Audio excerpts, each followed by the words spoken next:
ଆମ ବାପା ପୁଅକୁ ନେଇକି ଚାଲ ଯିବା ବନାରଘାଟା। ମୁଁ କହିଲି ବନାରଘାଟା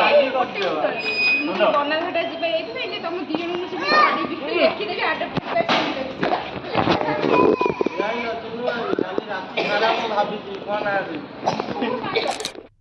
हेलो सांग माने गुड मॉर्निंग जय जगन्नाथ आपण मन कथबार्ता जानीपारे आज प्लान कौन देखो समस्त ग्रुप है आम प्लान कलु और बाहर गलु बनारघाटा जू आम ए जाऊँ पहुँची गलु भी पाखे देखो यहाँ हूँ एंट्रांस ऑफ जू जो आप जी बहुत मजादार दिन थिला गोटे पूरा 8 जन छुआ दीटा मिसेकी 10 जन थिलु आम देखो आम जाऊँ आम तो बाइक रे गलु आम 4 जन बाइक रे गलु आउ समस्ते कैब रे गले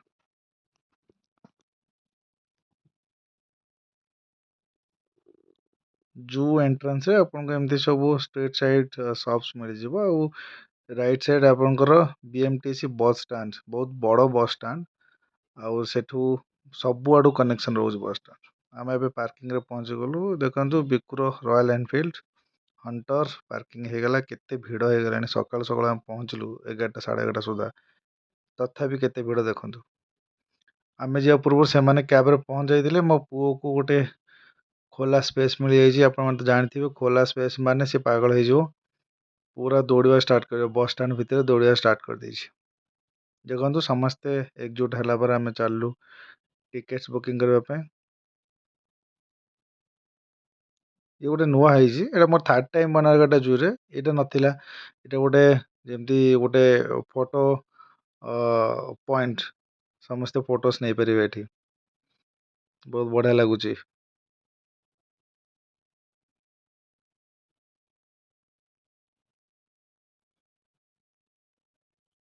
देखु टिकेट आम लाइन ठिया ममू मना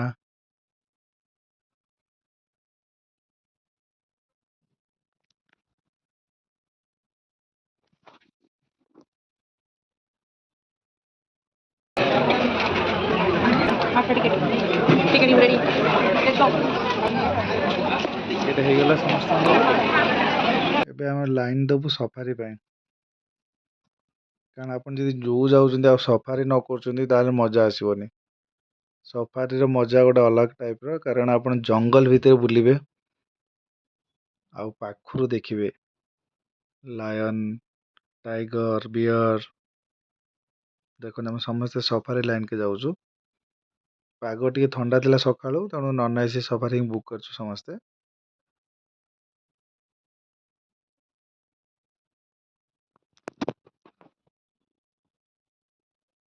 11:30 12टा सुधा भी केते भिड़ हो गलानी देखो आम तो गत थर जाइलु सफारी ही आम वेट करा पड़ा ऑलमोस्ट घंटे ऊपर आम गाड़ी नंबर मिलगला आम समस्ते एंट्री कलु गाड़ी भितर देखो ये नन एसी सफारी ये लगे आपन को एसी नथिबो आ नेट लगी एसी सफारी रे केवल आपन ग्लासेस रहबो आ किछ नाही तर आउ कौन सी तार जाली टाइप लगे नथिबो आम 8 जन सीट्स बुक करदेलु एक्साइटमेंट समस्ते चिल्लाउथिले ड्राइवर भाई आमर कहले साइलेंस बसंतु पार्टी करंतु आम जंगल भितर को एंट्री करवा so welcome to the jungle आपण मैंने वीडियो टी शेष पर्यंत देखते बहुत इंटरेस्टिंग लगे देखिए आपण केते पाखे आम बाघ देखिलु समस्ते केते डरीगले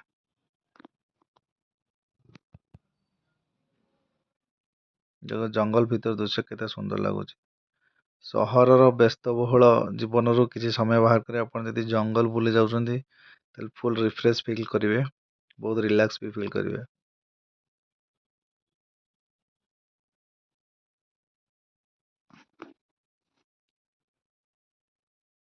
देखो आम जंगल भितर एंट्री कलु कर सारू अलरेडी आउ फास्ट आम देखिलु हरिण मान बहुत प्रजातिर हरिण मान आते देखो केते पाखे आपन गाड़ी ओल्ले धरी पारे ड्राइवर तो आलाउ करूँ आपन को रेस्ट्रिक्टेड जिनस सब देखो आगू देखो केते गुड़े हरिण अच्छा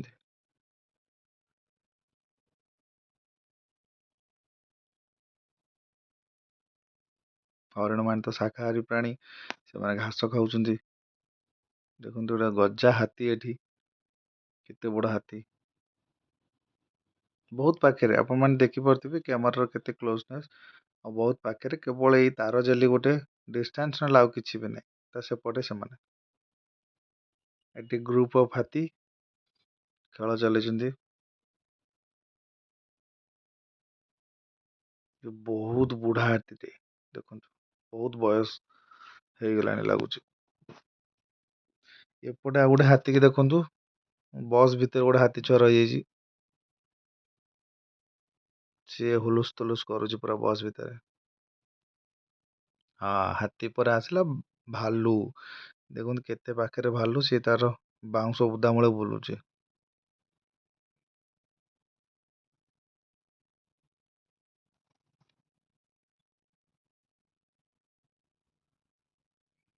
କେତେ ବଡ ବଡ ଗେଟ୍ ଆପଣ ଦେଖନ୍ତୁ ପ୍ରତି ଗେଟ୍ ପ୍ରତି ସେଗମେଣ୍ଟ ମାନେ ବାଘ ଭାଲୁ କିମ୍ବା ହାତୀ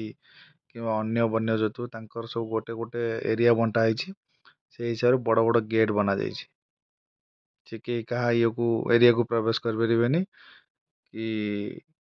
ମାନେ ସେଇଭଳି ପରିସ୍ଥିତି ସୃଷ୍ଟି ହବନି ଯେମିତି ଜଙ୍ଗଲ ଭିତରେ ବହୁତ ବଡ ବଡ ଗେଟ୍ ଆପଣ ଦେଖିଲେ ଆମେ ଜଙ୍ଗଲ ଭିତରକୁ ଚାଲିଲୁ ଭିଡ଼ିଓଟି ଦେଖିକି ଚାଲନ୍ତୁ ଦେଖିବା ଆଗକୁ ଆମେ କଣ ଦେଖୁଛୁ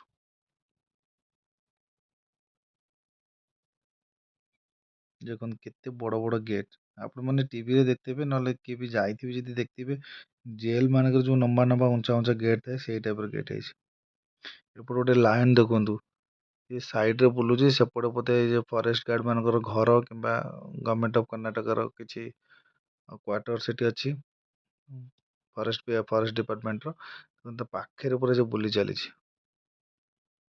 ଏପଟେ ଦେଖନ୍ତୁ ଆଉ ଗୋଟେ ଲାଇନ ଏପଟ ସାଇଡ ରୁ ଦେଖିବା ତାକୁ କ୍ଲୋଜଲି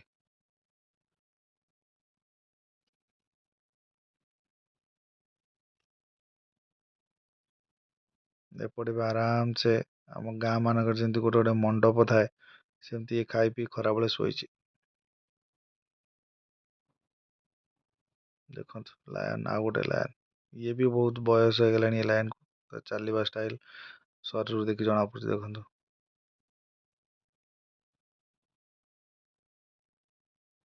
କେତେ ପାଖରେ ସେମାନେ ବି ଅଭ୍ୟସ୍ତ ହେଇଗଲେଣି ଏ ଗାଡି ମାନେ ଆସୁଛନ୍ତି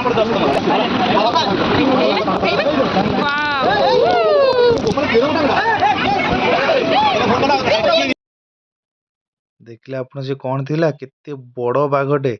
ପୁରା ଗାଡି ସାଇଡ ରେ ଗଲା ଆମର ସବୁ ଦେଖି ସାରି ଆମେ ଫେରିଲୁ ଦେଖନ୍ତୁ ଗାଡିରୁ ସମସ୍ତେ ଓହ୍ଲଉଛନ୍ତି ଆମ ଚିକୁ ତ ଇଣ୍ଡିଆନ କ୍ରିକେଟର ଭଳିଆ ହାତ ଦେଖି ଓହ୍ଲଉଛି ତାପରେ ଆମେ ଗଲୁ ବଟରଫ୍ଲାଏ ପାର୍କ ସେଠୁ ଆସିବା ପରେ ଛୁଆ ମାନଙ୍କୁ ଭୋକ ଲାଗିଥିଲା ଅଲରେଡି ଟାଇମ ହେଇଥିଲା 1:30 ପାଖାପାଖି ତେଣୁ ଦୁଇଟା ଛୁଆ ତାଙ୍କର ଖାଇବା ଷ୍ଟାର୍ଟ କରିଥିଲେ ଆଉ ବଡ ପିଲାମାନେ ଯିଏ ରହିଲେ ସେମାନେ ମସ୍ତି କରିବା ଷ୍ଟାର୍ଟ କରିଥିଲେ ଫଟୋ ସୁଟିଂ ବି ଷ୍ଟାର୍ଟ କରିଥିଲେ ଦେଖନ୍ତୁ ଦି ଜଣ କେମିତି ମସ୍ତି କରୁଛନ୍ତି ଫିରୁ ଭାଇ ଆଉ ହରି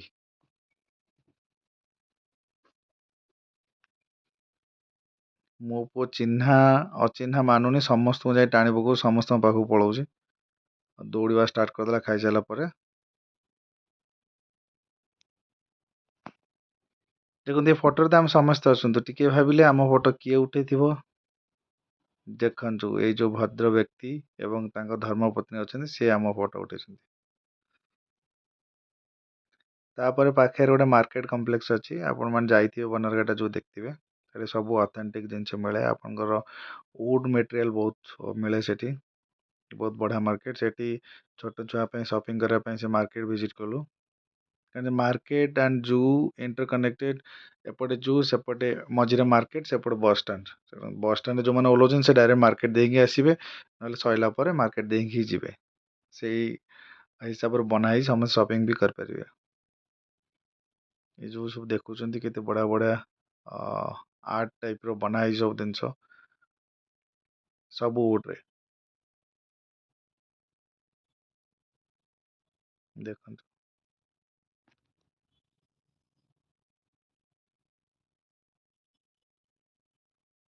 କେତେ ସୁନ୍ଦର ସୁନ୍ଦର ଖେଳନା ହେଇଛି।